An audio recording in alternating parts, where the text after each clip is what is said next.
Reverse engineer your competitors' top content. In the previous video, I mentioned that you're going to have to mix in your original content. Now, the question that's probably on the top of your minds is, how do I know which content to produce? Well, there are two ways to do this, like I mentioned earlier in this training. You can try to figure out things on your own and engage in all sorts of experiments, or you can just simply allow your competitors to do your homework for you. I hope you can see which path is the easiest. It should be obvious.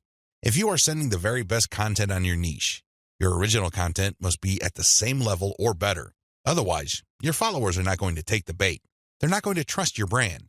They appreciate the fact that you're collecting all this information, and they're probably going to stick around and follow your social media accounts. However, you can't count on them to do much of anything else. There's really no incentive for them to join your mailing list. Why should they? Your content is not that great. They only need to compare the kind of original content you produce with the other top-notch third-party stuff you're sharing to see your weakness. Do you see the problem here? You have to produce top content if you want your brand to be credible. Thankfully, this is easier than you think. Simply reverse engineer your competitors. Look at their most successful stuff. How do you know? Look at the social media indicators of their content. How many likes does their top content get? How many shares? Is there any other indicator that shows that this content actually has traction? Maybe you should pay attention to the number of comments for that content. Maybe you would want to run a backlink checker on a piece of content and see how many other blogs or websites link to that piece of content. This is how you measure the overall success of any single piece of content so you can use it as a template, if you will, for your own content. I'm not saying that you should rip it off. Instead, I'm encouraging you to use it as a starting point and come up with something so much better. Focus on what works. When you look at your competitors' most social pieces of content, you are basing your own original content on themes and topics that actually work. They have traction with your target audience members. You're not wasting money or time taking wild guesses.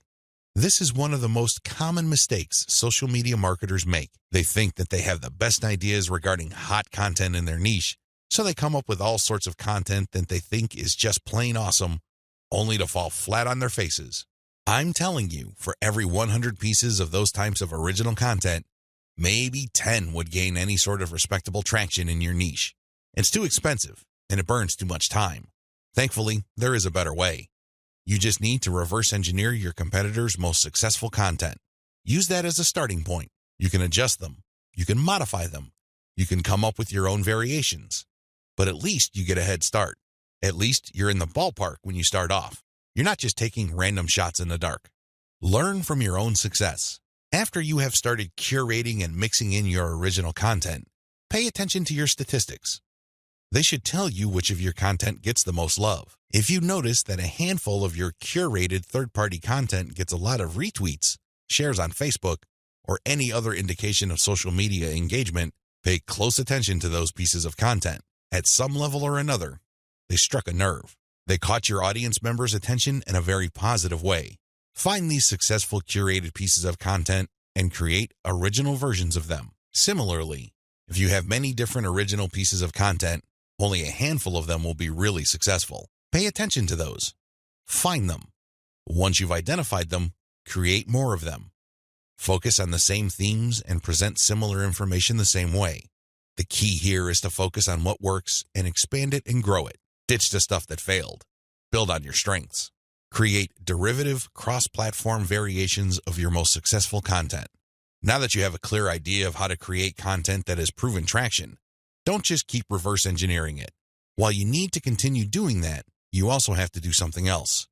Create derivative or cross-platform versions. For example, one particular type of blog post does well on all your social media accounts. Identify its themes, pay attention to its patterns, and come up with another blog post. See if that works. If you achieve the same level of success, you're onto something. This is not a fluke. This is not a one-time thing. You have struck on a theme that your audience members readily enjoy. The next step is to take things to a whole other level. Instead of just cranking out yet another blog post, create videos about that theme, make specialized diagrams, produce infographics. Take these materials and share them on social media platforms that specialize in those formats. For example, for blog post URLs, share them on Twitter and Facebook. For videos, share them on YouTube. For diagrams and infographics, share them on Pinterest. Drilling even deeper, Look at your hottest blog posts and strip out key questions and use these as leads or titles for tweets. Tweet the same content several times over the course of a week.